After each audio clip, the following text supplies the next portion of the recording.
Bonjour à tous, il est 12h30 dans la commune d'Adjamé, partout en Côte d'Ivoire. Merci de suivre le temps d'information sur RTI2. La période des fêtes de fin d'année est une occasion pour les commerçants de faire assez d'affaires. Nous verrons quelques-uns dans la commune d'Adjamé. Et puis, hors de chez nous, le chef du Hamas, Ismaïl Haniyeh, est arrivé ce mercredi au Caire en Égypte pour des discussions sur la situation à Gaza. Encore merci d'être des nôtres. Quand arrivent les fêtes de fin d'année, c'est le printemps pour les commerçants. Cette période de l'année abonde de festivités pour les commerçants. C'est une opportunité en or pour se frotter les mains. Ainsi, pour mieux profiter de l'occasion, les grandes surfaces se ravitaillent. Vous le verrez dans la commune d'Adjamé. Les magasins sont pleins à craquer, comme le témoigne ici Abdoulaziz Guira. Forum d'Adjamé, l'un des plus grands marchés de la Côte d'Ivoire. Au pied de ce centre commercial, la livraison de marchandises continue dans ce magasin de vente de chaussures et d'autres accessoires de mode. À l'approche des fêtes de fin d'année, mieux vaut ne pas être en rupture de stock. Et pour écouler facilement les marchandises, des réductions sont appliquées. Chaque mois de décembre, notre magasin envoie des chaussures pour les chaussures enfants, pour les dames, on pense à tout le monde quoi. Par rapport à la fête des sacs à main aussi pour les grandes dames, des chaussures enfants, des mi-talons pour les jeunes filles, les petites filles, les paires de crêpes pour les jeunes garçons, à des prix abordables pour que tout le monde puisse en avoir et bénéficier aussi. On casse habituellement les prix. Mais quand les fêtes aussi approchent, une réduction de plus quoi, pour que tout le monde puisse en profiter. Ravitaillement en accessoires de mode pour certains et ravitaillement en jouets pour d'autres. Dans cette grande surface, on prépare en premier lieu la fête de Noël. Et cela est tout de suite visible dans les rayons. Généralement, le mois de décembre, c'est les jouets. Nous savons tous qu'il est de coutume en Côte d'Ivoire que lorsque le mois de décembre arrive, les parents offrent des jouets à leurs enfants. Donc c'est dans ce contexte-là que nous approvisionnons nos magasins de telle sorte qu'on puisse satisfaire pratiquement toutes les bourses. On a tout fait pour qu'on soit fourni en quantité en ce qui concerne pratiquement tous les jouets, que ce soit les poupées, les drones. Ce choix s'avère judicieux. Ici, les clients se bousculent pour l'achat des cadeaux de leurs enfants. Une fois devant les rayons, avec la diversité des jouets, il est difficile de faire un choix. Ouais, je suis ici ce matin pour faire les achats, pour acheter les jouets de mes filles. Elles, généralement, elles veulent des poupées. Donc, je suis venu pour acheter les poupées. Et bon, comme c'est bientôt la fête, dans ce magasin, il y a tout. Je ne sais même pas quel choix effectuer, tellement il y a assez d'articles. Le magasin est bien grand. Et depuis là, je suis en train de tourner. Et en tout cas, je commence à voir les produits de mon choix. La fin de l'année rime le plus souvent avec des réceptions, surtout avec les festivités de Noël et du Nouvel An qui s'annoncent. C'est ce sur quoi ont misé les responsables de ce magasin. Ici, on mise plus sur les ustensiles de cuisine. En fin d'année, il y a des personnes qui renouvellent leur vaisselle. Il y en a d'autres aussi qui viennent s'approvisionner pour leur espace gastronomique, tels que les restaurants, les maquis. Et aussi, en fin d'année, il y a beaucoup de mariages. Donc, il y a des personnes aussi qui viennent chercher des cadeaux de mariage. Donc, il y a un peu de tout, en fait. Voilà, donc on a beaucoup de choses, les casseroles, les soupières. Il y a ma soeur qui se marie.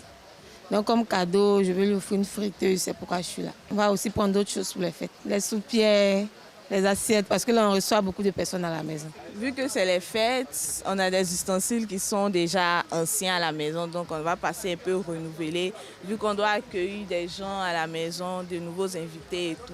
Donc il faut qu'on change quelques trucs. Voilà pourquoi je suis dans ce magasin. En tout cas, c'est vraiment bon. Le mois de décembre et son corollaire d'activités festives, une occasion pour les grandes surfaces de faire de bonnes affaires. Après 4 années de travaux, le 5e pont d'Abidjan, aussi appelé pont de Cocody, ouvert à la circulation depuis le samedi 12 août 2023. Il a été mis en service par le président de la République, Alassane Ouattara. Il a fallu mobiliser 113 milliards de francs CFA auprès de la Banque islamique de développement pour réaliser ce pont à Oban, le premier en Afrique de l'Ouest. Et dans cet élément proposé par nos reporters Marma Traoré, Pagasoro Kone de Madongui et Adama Sangaré, découvrons ensemble les caractéristiques, les particularités et les voies d'accès à ce pont. Le 5e pont d'Abidjan, ce joyau architectural, le carton vert de la rédaction de RTI 2, attribué au chef de l'État et à son gouvernement. Porté par 9 travées, le 5e pont, aussi appelé le pont de Cocody, s'étend sur 630 mètres de long et 29 mètres de large. La chaussée, elle, regroupe 4 voies à raison de 2 par sens, chaque voie mesurant 3,5 mètres de largeur. Ce qui fait l'attraction de cet ouvrage, ce sont ces 19 haubans, 11 du côté du plateau et 8 côté Cocody, tous fixés sur ces géants pylônes réalisés en béton blanc et qui culminent à 108 mètres de hauteur.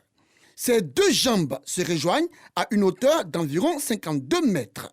Vous avez donc les câbles, qui sont des câbles anti-foudre, qui protègent donc les haubans de la foudre. En cas de grande pluie, ici, vous avez donc ces culées-là qui supportent donc les câbles. Ces haubans que vous voyez contiennent chacun 87 câbles à l'intérieur qui permettent donc de recevoir tout le poids du pylône à travers donc les câbles qui sont de l'autre côté et qui supportent donc le tablier. Mais alors, comment accéder au 5e pont d'Abidjan? Pour les usagers provenant de Trècheville ou du plateau, ils ont la possibilité d'emprunter cette bretelle qui débouche sur le pont dans le sens plateau-Cocody. Dans cette même direction, l'accès est plutôt direct pour les automobilistes qui viennent de la cité administrative ou de la cathédrale Saint-Paul du plateau. Le pont de Cocody, il faut le savoir, est doté de 3 échangeurs. Un du côté du plateau, nommé échangeur du boulevard des Gaules. Il sert d'embrachement entre l'ouvrage principal, le boulevard lagunaire et le plateau par la cité administrative. L'autre intersection se trouve du côté de Cocody, appelé échangeur du boulevard de France.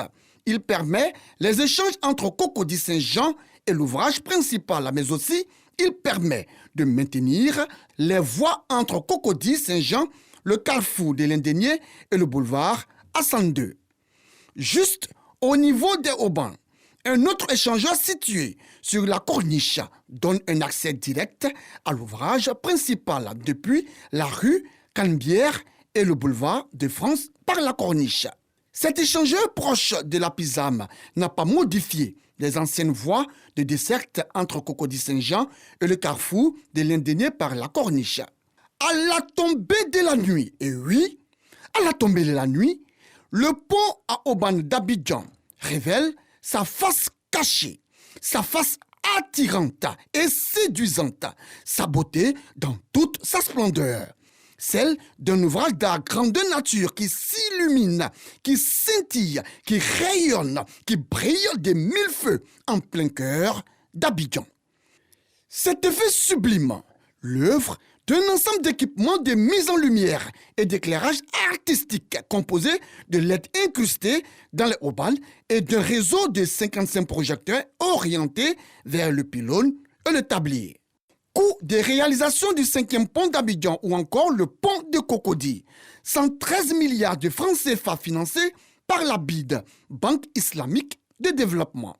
Ce joyau architectural, une fierté pour les Ivoiriens qui saluent les efforts du gouvernement et de son grand chef, le président de la République, Alassane Ouattara. Moi, je pense que ce pont est bienvenu. Non seulement ça va réduire le temps, et puis ça sera encore fiable. Ça va nous aider à... En fait, ça va éviter aussi l'embouteillage. C'est comme ça que je vois. Normalement, on doit avoir un impact économique. Quitte à Cocody de se rendre au plateau, ça serait très facile. Le temps que tu consommais pour venir dans ton centre de travail, ça va diminuer. Le temps que tu faisais dans l'embouteillage, ça va te faciliter de te rendre directement dans ton lieu de travail. Ça a permis à l'État de Côte d'Ivoire de se moderniser encore davantage. Et tout Ivoirien doit en être fier. Par rapport à la sous-région, c'est beau de voir cela.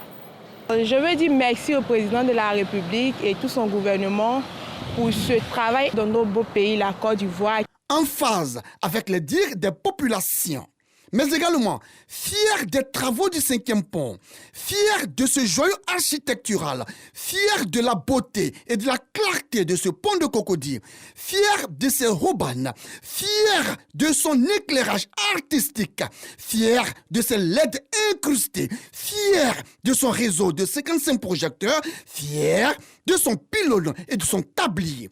Nous, rédaction de RTI 2, attribuons un joli, un beau, un mignon, un charmant, un ravissant, un lumineux carton vert au président de la République, chef de l'État, Alassane Ouattara. Écoutez, à un moment donné, quand c'est bon, il faut le reconnaître. Et les mots pour le dire doivent couler aisément. En tout cas, la rédaction de RTI 2 a parlé. Le 5e pont d'Abidjan ou encore le pont de Cocody, dont la durée est estimée à 100 ans, selon les responsables du département génie civil du LBTP. Une fierté pour la Côte d'Ivoire. Et comme le diraient les Ivoiriens, chapeau au chef de l'État, Alassane Ouattara, et à son gouvernement. Vive la Côte d'Ivoire où il fait bon vivre. Au chapitre éducation, une importante délégation du ministère de l'Éducation nationale s'est rendue lundi 18 décembre au collège Pierre-Charles II pour une campagne de sensibilisation sur les valeurs du civisme et de la citoyenneté. Pour éviter donc les congés anticipés dans les établissements privés et publics. Et une sensibilisation est lancée dans le cadre d'adresser un message aux élèves. Et c'est une sensibilisation qui s'est faite en présence de nos reporters Aïcha Guiri et Aboulaziz Guira. Cocody, il est 7 h au collège Pierre-Charles II. Élèves, encadreurs et directeurs sont tous présents pour le salut aux couleurs. Un devoir citoyen que les responsables de l'établissement s'engagent à faire respecter par les apprenants. La campagne initiée par le ministère de la Promotion de la Jeunesse, de l'Insertion professionnelle du service civique, relativement aux congés anticipés, à la sensibilisation sur la consommation de la drogue et de l'alcool, il était important pour nous de venir au sein de cet établissement pour pouvoir sensibiliser les enfants, parler de civisme. Et donc il est prévu par le ministère la formation sur le civisme et la citoyenneté, le renforcement des capacités des enseignants, du corps enseignant, du corps d'encadrement et puis aussi des élèves.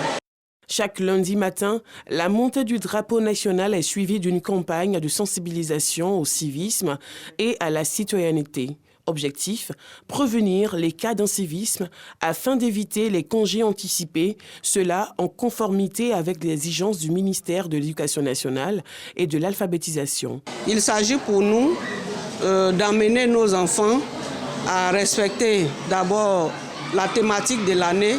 Soyons tous des citoyens responsables pour une école de qualité. Mais il s'agit aussi et surtout pour nous de faire en sorte que les chefs d'établissement aient une mainmise sur leurs différentes cohortes et que chaque lundi matin, autour du drapeau tricolore, l'emblème national, que cet emblème soit honoré et que ce soit une belle occasion pour eux d'avoir toujours un message à adresser aux élèves. Responsables d'établissement et apprenants saluent l'initiative. Nous le faisons chaque lundi pour respecter les symboles de la République. Et nous profitons aussi de cette opportunité pour inculquer certaines valeurs civisme et citoyennes à nos enfants, pour éviter qu'ils anticipent les congés. C'est pourquoi dans notre matrice d'action, dans la planification, nous avons mis des programmes alléchants afin de pouvoir occuper sainement nos enfants. Nous devons prendre nos études au sérieux, nous devons respecter les règles, nous ne devons pas prendre les congés anticipés. Depuis 2 semaines, les campagnes de sensibilisation aux congés anticipés sont multipliées par le ministère de l'Éducation nationale en vue de veiller au respect du chronogramme d'enseignement de l'année scolaire. C'est un reportage commenté par Joël Gosset. Et puis pour terminer ce temps d'information, sachez que le chef du Hamas, Ismail Haniyeh, est arrivé ce mercredi au Caire en Égypte pour des discussions sur la situation à Gaza, a indiqué le mouvement islamiste palestinien, alors que le Hamas et Israël multiplient les signaux en faveur d'une nouvelle trêve dans la guerre. Encore merci à vous de nous avoir suivis. Sachez que nous sommes à jour J-24. Vive la canne de l'hospitalité en Côte d'Ivoire. et bonne suite au programme sur RTI2.